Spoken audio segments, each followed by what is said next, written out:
ज़िंदगीअ जे राहनि ते हलंदे इंसान केतिरे ई सच सां रूबरू थींदो आहे, पर कुझु अहिड़ा कूड़ बि हूंदा आहिनि जेकी सच खां बि वधीक सचा लॻंदा आहिनि। इहे कूड़ वालिदैन जे ज़बान मां निकितल हूंदा आहिनि। अहिड़ा जुमिला जेकी मुहबत जे ज़बान में ॻाल्हाया वेंदा आहिनि, क़ुर्बानीअ जे रंगनि सां रंगियल हूंदा आहिनि। अबू चवंदो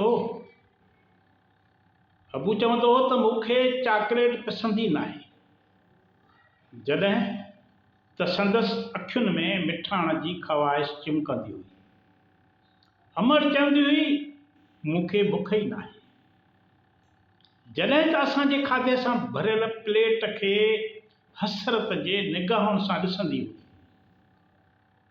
इहे सभु कूड़ असुल में असांजे ख़ुशीअ लाइ हुया।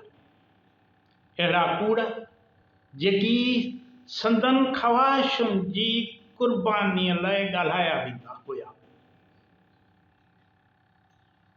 इहे कूड़ जिन जे पुठियां मुहबत जी अहिड़ी सचाई लिकल हूंदी आहे जेका लफ़्ज़नि में बयान नथी करे सघिजे। वालिदैन जी मुहबत कंहिं वापार जिया न हूंदी आहे जिते ॾे वठ जो हिसाब रखियो वञे। इहा त बेलूस, बेहिसाब ऐं बेमिसाल हूंदी आहे। इहे रातियूं जॾहिं अमर असांजे बुखार में जागी, इहे ॾींहं जॾहिं अबू पंहिंजे ज़रूरतुनि खे विसारे असां लाइ नवां बूट ऐं कपिड़ा ख़रीद कया, इहे सभु क़ुर्बानियूं असांजे आराम लाइ हुयूं।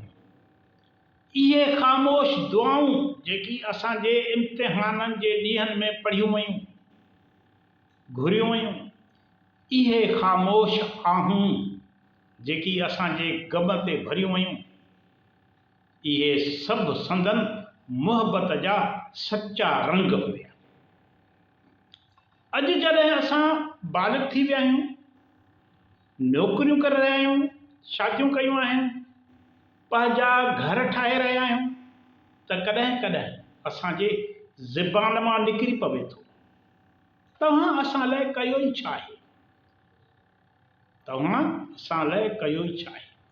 ही जुमिलो वालिदैन जी दिलि खे झोरे ऐं चिकनाचूर करे छॾींदो आहे, छो त उन्हनि त असां लाइ सभु कुझु कयो।